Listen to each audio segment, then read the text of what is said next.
Olá, pessoal! Sejam todos muito bem-vindos ao meu canal. Eu sou Michelle, especialista em Direito Tributário, e esse é mais um vídeo para esse quadro intitulado Dicas Tributárias.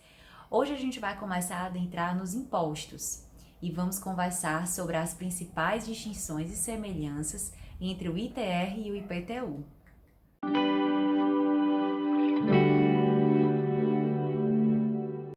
Bom, gente, a gente já adentra aqui, tá? No compartilhamento de tela. Essa foi a apresentação que eu preparei para vocês, tá bom? Ela fica aqui embaixo, disponível para download em PDF, tá? É gratuito, quem quiser é só baixar. Como eu disse, hoje a gente vai conversar um pouco sobre as semelhanças e distinções entre o IPTU e o ITR, tá? Ambos são impostos sobre a propriedade imobiliária. E aqui já de cara a gente percebe a primeira distinção entre eles, né? Que é no que concerne ao sujeito ativo. O ITR, né, para quem sabe, para quem não sabe agora vai saber, é um imposto de competência da União, ao passo que o IPTU é um imposto de competência dos municípios, né? Competência essa dada pela própria Constituição Federal. No que tange às normas gerais, né, dos dois impostos, fazendo aqui um link com a dica anterior que a gente viu sobre a competência concorrente, o artigo 146, inciso 3, né, da Constituição Federal, pressupõe que lei complementar trate e regule essas normas gerais, tá, no âmbito aqui do direito tributário, especialmente no que tange aos impostos, né, para definir o fato gerador, contribuinte, base de cálculo, tá bom? E o Código Tributário Nacional faz isso no âmbito desses dois impostos, tá certo? No que tange à competência tributária, a União exerceu a sua competência, né, para instituir o ITR através da Lei 9.393 e regula através do Decreto 4.382. E os municípios, né, fizeram também, instituíram sua competência tributária, né, para cobrar o IPTU através de leis próprias. Cada município tem a sua, tá? Aqui, gente, vale a pena ressaltar o seguinte: o nosso Código Tributário Nacional, tá? Foi feito, né, no ano de 66 e ele foi recepcionado pela Constituição de 67. Muita gente acha que ele foi recepcionado pela Constituição de 88, mas isso não acontece, tá certo? Na época de 67, de fato, veio aquela redação que previa justamente essa regulação dessas matérias do direito tributário por lei complementar, né? Como essa Constituição foi após o Código, né? Na época que o Código foi feito, ele foi feito como lei ordinária. Por isso que, a partir da teoria da recepção, a gente fala que o CTN ele é formalmente lei ordinária e materialmente lei complementar, tá? Por conta disso, por conta dessa previsão. Hoje, essas distinções, né, assim, eu não pretendo exaurir o tema, né, porque ele é de fato bastante profundo, mas essas distinções e semelhanças vão ser analisadas de acordo com a regra matriz de incidência tributária, tá? Essa regra matriz de incidência tributária, para quem não sabe, foi feita pelo doutrinador Paulo de Barros Carvalho, um famoso professor, ele que deu essa denominação. E a regra matriz de incidência tributária, ela analisa 5 aspectos, né? O critério material, que no caso é a hipótese de incidência e fato gerador. Gente, às vezes existe controvérsias na doutrina acerca desses nomes, essas expressões. Mas hipótese de incidência nada mais é do que a previsão abstrata, tá, daquela norma. E o fato gerador é quando, por exemplo, o contribuinte pratica aquele fato imponível, ou seja, aquela hipótese de incidência, no mundo real, tá bom? Então, é basicamente isso. O critério espacial, que vai ser o local para o qual o imposto é devido. Esse critério espacial é muito importante no que tange ao ITR e ao IPTU, e a gente vai entender por quê. O critério temporal, né, que vai ser quando, ou seja, o momento em que ocorre o fato gerador. A gente também vai ver os aspectos do lançamento de cada um. O critério subjetivo, que analisa o sujeito ativo e o sujeito passivo. O sujeito ativo nós já acabamos de ver, e sujeito passivo também vamos analisar. A gente sabe que o código denomina sujeito passivo para o caso de contribuinte e também de responsável tributário. Geralmente, Os responsáveis tributários estão elencados nas próprias leis municipais, que não é o que nós vamos ver aqui. Nós vamos ver mais a parte geral, parte de Constituição e principalmente parte de CTN, tá? No próximo momento, a gente pode pegar uma lei municipal do IPTU e analisar com mais afinco para ver mais detalhes, como responsáveis tributários, alíquotas, né, que variam aí de município para município. Eu posso até trazer a lei daqui do município de Fortaleza, por exemplo, mas não é o caso hoje, tá certo? E por fim, vamos ver também o critério quantitativo, a parte de base de cálculo, tá bom? Porque, como eu disse, as alíquotas, cada município vai fixar as suas alíquotas, tá certo? Então, a gente teria que pegar, de fato, uma lei de município específico para analisar esses pormenores, tá bom? Essa foto eu peguei da internet, achei super bacana, tá aí o Facebook, o Instagram da pessoa que fez, tá bom? Para quem quiser acompanhar. Então, vamos lá, né? O nosso primeiro aspecto de análise aqui é o critério material. Ambos estão definidos no CTN, o IPTU está aí no artigo 32 e o ITR no artigo 29, tá? Então, veja, o IPTU, tá certo? Ele é um imposto de competência dos municípios, como a gente já viu, sobre a propriedade predial e territorial urbana, né, que tem como fato gerador a propriedade, o domínio útil ou a posse de bem imóvel. Esse fato gerador, ele é comum para ambos os impostos. O que vai mudar é que o IPTU, certo? Ele incide sobre a propriedade predial e territorial. O que é isso, né? Gente, isso quer dizer que esse bem imóvel, o qual vai incidir o IPTU, ele é o bem imóvel por natureza ou por acessão física, né? Como a gente vê aí no próprio caput do dispositivo, ele fala que é o definido na lei civil. Essa lei civil, gente, é o Código Civil de 1916. Esses dispositivos, hoje em dia, eles estão revogados.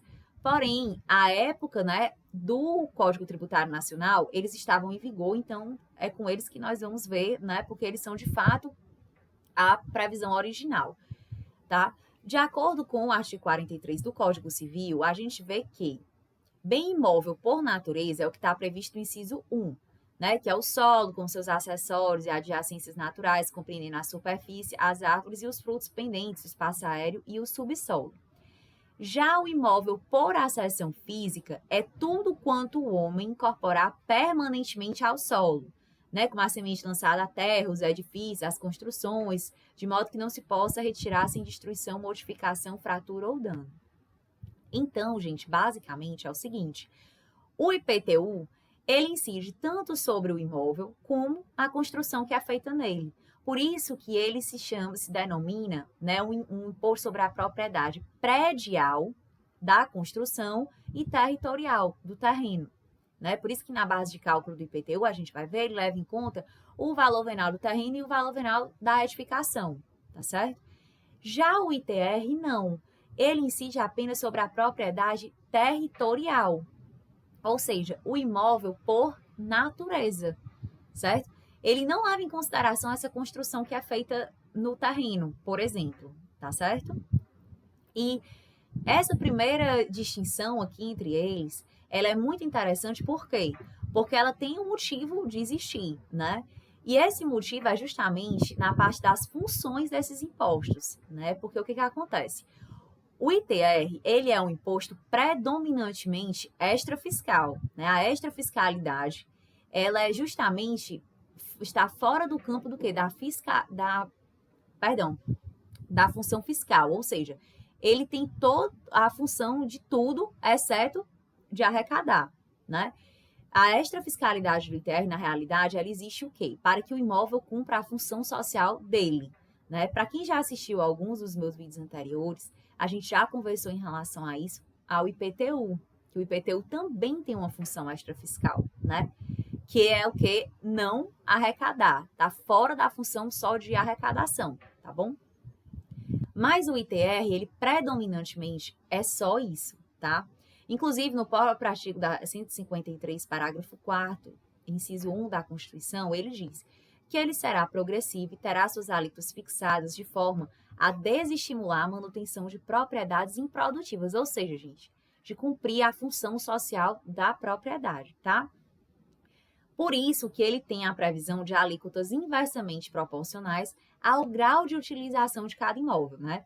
Como é isso? Quando a gente tem a tabela do ITR, né, a gente vai ter o elemento do tamanho do imóvel, que vai ser medido em hectares, e o elemento do grau de utilização. Obviamente que quanto maior o imóvel, maior deve ser o grau de utilização dele.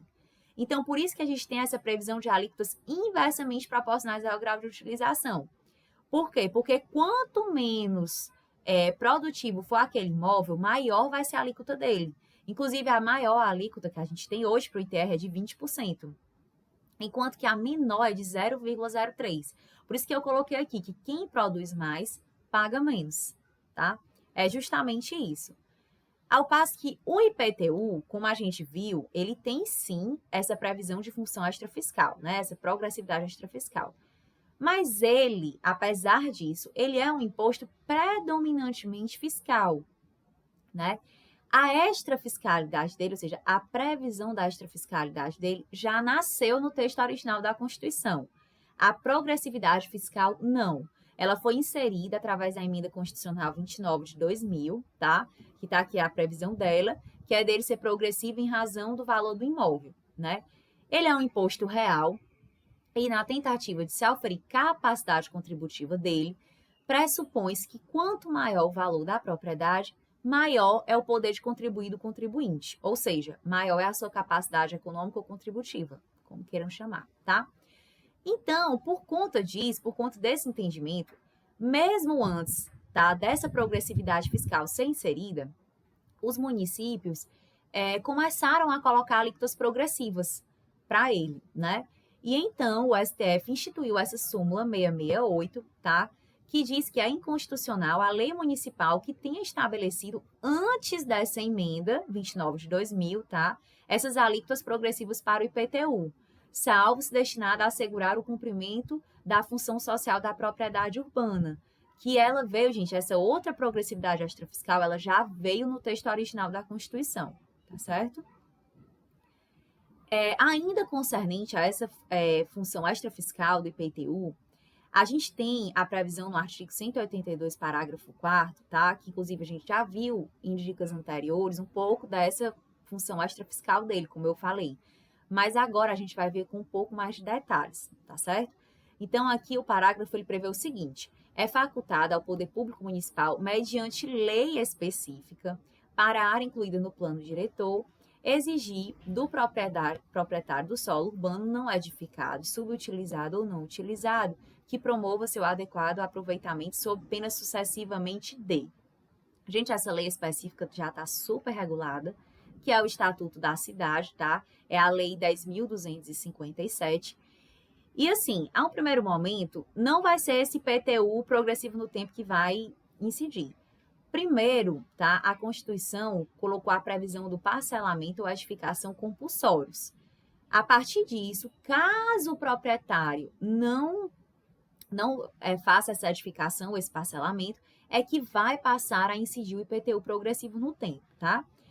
Esse IPTU progressivo no tempo, ele tem algumas limitações. A alíquota dele, por exemplo, ela não pode exceder 2 vezes o valor da alíquota do ano anterior. A alíquota máxima que ele pode chegar é a alíquota de 15%, e o prazo máximo para essa progressividade no tempo é de 5 anos. Passado isso, caso o proprietário ainda assim, né, não cumpra a função social da propriedade, é que ele vai poder vir a sofrer a desapropriação, tá certo?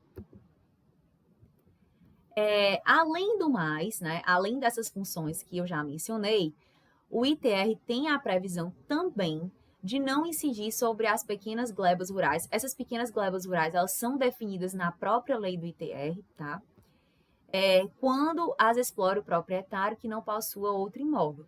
Então, gente, aí basicamente é simplesmente a questão do cumprimento da função social. Pronto, esse dispositivo, ele traduz isso de forma perfeita, tá certo? E o IPTU também tem uma outra função, tá? Que está prevista no artigo 156, parágrafo 1º, inciso 2, que é a de ter alíquotas diferentes de acordo com a localização e com o uso. Veja, Essa previsão não é necessariamente uma progressividade, no sentido de que a progressividade ela vai envolver grandezas, né? Como assim? Por exemplo, quanto maior o valor do imóvel, maior a alíquota, né? Aqui não vai existir uma progressividade, ou seja, uma relação direta entre essas grandezas, né? Relação direta ou inversa. Aqui, o que acontece? Você tem, a gente percebe isso na prática. Quando você está na sua cidade, você percebe que as alíquotas do IPTU para os bairros mais nobres tendem a ser maiores do que os bairros mais humildes, né? E também a possibilidade, por exemplo, aqui no município de Fortaleza, a gente tem alíquotas diferentes para imóveis residenciais, não residenciais, terrenos edificados, não edificados, tá certo? Então, é basicamente isso. Em relação ao critério espacial, que, como eu disse, é muito importante na análise desses dois impostos, né? A gente sabe ou tem uma noção, né, basicamente, de que o IPTU vai incidir na zona urbana e o ITR fora da zona urbana, né? Mas aí eu faço esse questionamento. E essa regra, ela é absoluta? Não, né? Conforme a gente vai ver já já, né? Existem algumas peculiaridades nessa análise, tá bom? E aí vem a pergunta, o que é a zona urbana, né? A zona urbana, a gente está definida no próprio CTN, tá certo? Que ele prevê aqui que entende como zona urbana a definida em lei e deve ser observado esse requisito mínimo de pelo menos 2 melhoramentos desses indicados, né? Que é a parte do meio fio, o calçamento, abastecimento de água, sistema de esgoto sanitário, rede de iluminação pública, escola primária, posto de saúde, enfim. Então, há um primeiro momento, para que esse IPTU incida, né? Ou seja, para que a gente tenha essa zona urbana, precisa ter pelo menos 2 desses melhoramentos elencados. Hoje, o melhoramento que basicamente tem em praticamente todos os municípios é a questão da rede de iluminação pública, né? Mas aí você pode se perguntar, sim, mas e se o município que eu moro, por exemplo, não tiver pelo menos esses melhoramentos e ainda assim incidir IPTU? Pode acontecer? Pode. Porque o parágrafo 2º, ele trouxe a possibilidade, né, de ele também, ou seja, do IPTU também incidir nessas áreas urbanizáveis, ou seja, de expansão urbana. Elas ainda não têm, ou seja, não contêm esses melhoramentos, mas estão caminhando para isso, né? Inclusive, muitos municípios, várias legislações municipais conjugam isso na própria lei, né? Porque às vezes não tem ainda 2 desses melhoramentos, mas está caminhando para no futuro ter, tá certo? E aí, gente, vem a pergunta, e o que é zona urbana? Ou, perdão, o que é zona rural? Né? A gente acabou de ver o conceito da zona urbana, que está no próprio CTN, então, o que é zona rural? O CTN não define isso. Então, a zona rural, gente, ela é um conceito simplesmente por exclusão. Ela é tudo que não é zona urbana, certo? E aí, aqui vem aquela questão, daquela regra, né, do critério espacial, critério topográfico. Ele é absoluto? Não, gente, né? Antes mesmo da entrada em vigor do próprio CTN, foi editado o Decreto-Lei 5766, e que ele previu, no seu artigo 15, esse dispositivo que diz que não abrange, ou seja, o IPTU não abrange o imóvel de que comprovadamente seja utilizado em exploração extrativa vegetal, agrícola, pecuária ou agroindustrial, incidindo, nesse caso, ITR sobre esse imóvel. Então, gente, aqui a gente tem que analisar a destinação econômica do imóvel, tá? Isso essa parte que eu coloquei aqui é uma jurisprudência do próprio STJ. Ele considera isso, tá? Isso tá em vigor, certo? E aqui é uma pequena historinha contando justamente isso, que antes mesmo da entrada de vigor do CTN, esse decreto-lei editou, né? Essa redação especificando esse critério, tá certo? E assim o critério topográfico previsto no artigo 32 do CTN deve ser analisado em face do comando desse artigo 15, que a gente viu agora, de modo que não incide o IPTU quando o imóvel situado na zona urbana receber quaisquer das destinações previstas, tá? Isso de fato acontece na prática, tem muitos julgados aí, se você pesquisar, tá certo? Então isso aqui está em amplo vigor, tá bom? E também é cobrado em prova, gente. Já vi questão disso de todas as bancas. FGV, CESP, FCC, enfim, tá? Chegando aqui no critério subjetivo, né, a gente já viu o sujeito ativo lá no início e aqui a gente vai tratar do sujeito passivo. O contribuinte, tanto do IPTU como do ITR, as redações deles no CTN são iguais, são similares. Né? Ele é o proprietário do imóvel, titular do seu domínio útil ou seu possuidor a qualquer título. Aqui a gente tem uma particularidade de uma jurisprudência do STJ falando que essa posse ela deve ter um ânimos definitivo, né? Por isso que ele coloca aqui, eu coloquei aqui, ó, o entendimento do STJ no sentido de ser impossível considerar contribuinte do imposto sobre a propriedade imobiliária, que a propriedade imobiliária é o caso dos dois aí, né, em análise, quem exerce a posse sem ânimo definitivo, como é o caso, gente, básico de um contrato de locação, né? E aí aqui vem um questionamento de muitas pessoas, né? Principalmente para quem tem o seu imóvel alugado para alguém.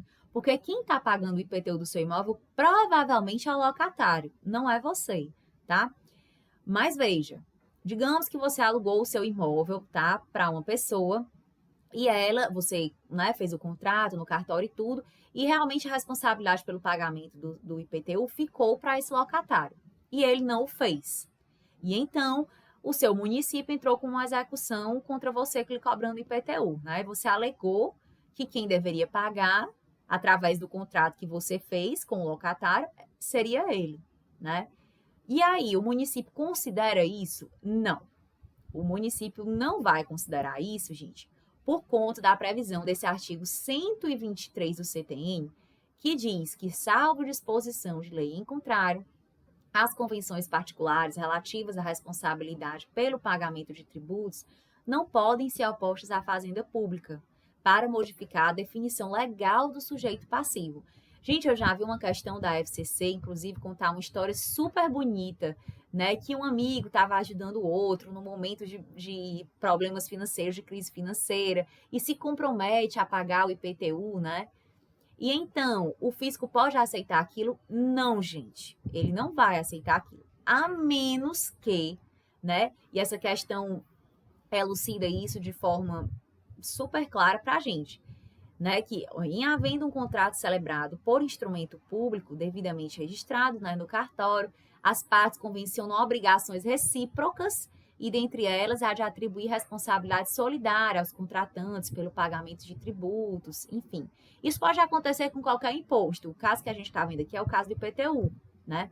E aí, esse contrato, ele não tem qualquer eficácia perante o fisco, salvo se houver lei, né, desse ente, ou seja, do município, autorizando essa convenção em particular, né, de alterar essa capacidade tributária passiva. Caso não haja, certo? Você proprietária que vai ter que pagar aquele IPTU em atraso. Você pode depois no âmbito civil entrar com ação contra o seu locatário, tá certo? Mas o fisco vai cobrar de você, tá certo? Aqui eu coloquei essa súmula 614 do STJ, né, que diz que o locatário não possui legitimidade ativa para discutir a relação jurídica tributária de IPTU e taxas referentes ao imóvel alugado, nem para repetir em débito, desses tributos em débito, né, gente? Aqueles pagamentos a maior, pagamentos não devidos, enfim. Justamente por isso, porque ele não é o contribuinte, ele não é o sujeito passivo, portanto, ele não tem relação pessoal e direta com o fisco, tá bom? No que tange aqui ao critério quantitativo, a previsão no CTN é de que a base de cálculo do IPTU é o valor venal do imóvel, né? Para determinar esse valor, não se considera os bens móveis mantidos nele. O IPTU, gente, para ser feita essa base de cálculo, ela é feita através de um processo complexo. Muitos municípios levam em consideração uma planta genérica de valores imobiliários, os quais eles vão colocar diversas variáveis para... realmente é bem complexo, nem vem aqui ao caso. Mas essas variáveis que vão ser utilizadas são fatores, são várias coisas, né?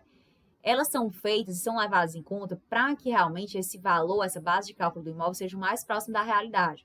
Tem estudos de mercado, enfim, como eu disse, é um processo bem complexo. Já no ITR, a base de cálculo do imposto é o valor fundiário.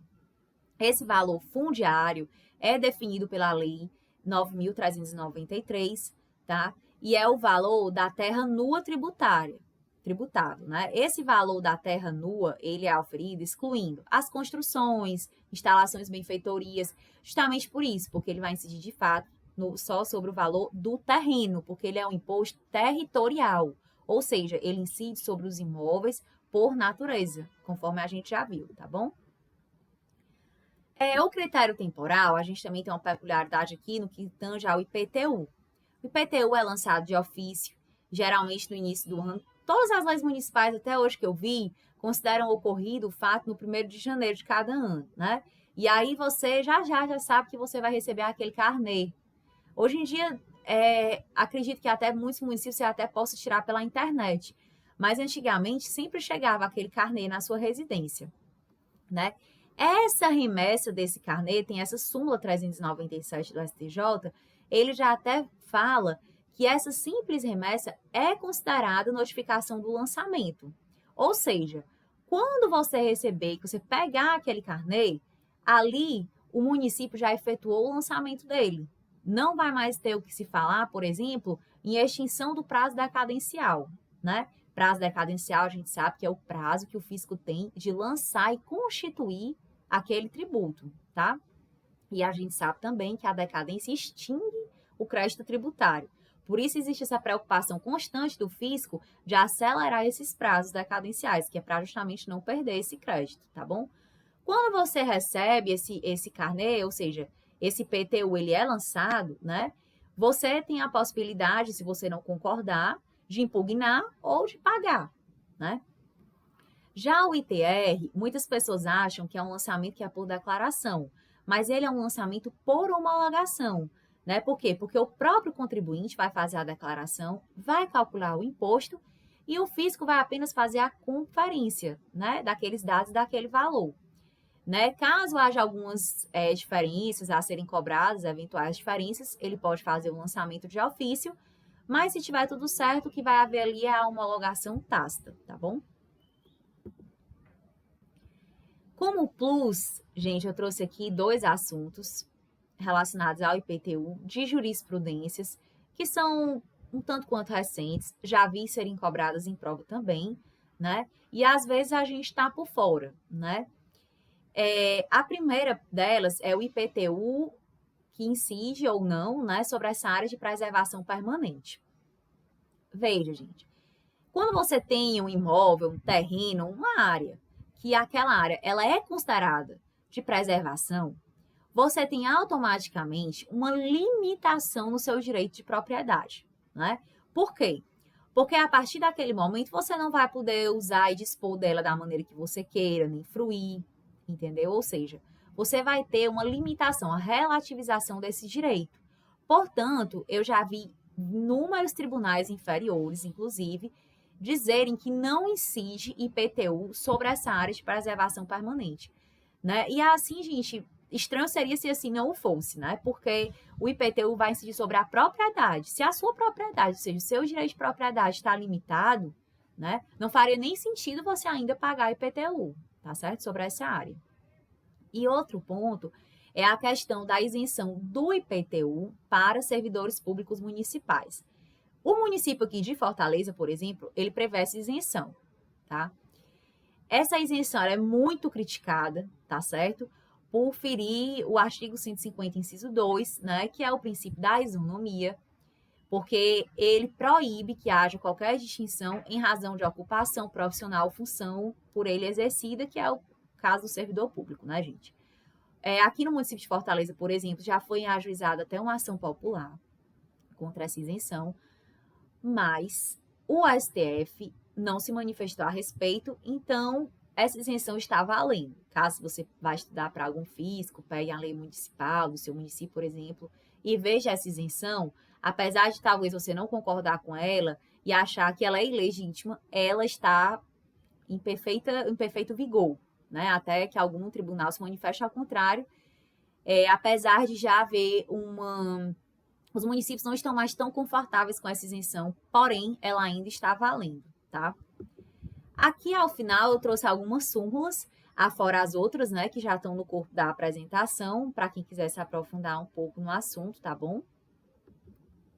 Enfim, E é isso, pessoal. Hoje realmente eu adentrei na parte dos impostos, conforme um pedido que eu havia recebido aqui pelo YouTube. Eu gosto muito de receber o feedback de vocês, seja concernente à aula, concernente ao material, tá bom? Qualquer dúvida, eu estou à disposição. Vocês podem entrar em contato comigo através das minhas redes sociais, que estão ali na foto de capa, tá? Qualquer sugestão de conteúdo, ou de repente, vamos fazer uma aula só com resolução de questão, ou qualquer outra coisa, vocês podem ficar super à vontade. Eu fico muito feliz de receber o feedback, tá bom? E é isso, um forte abraço e até a próxima dica.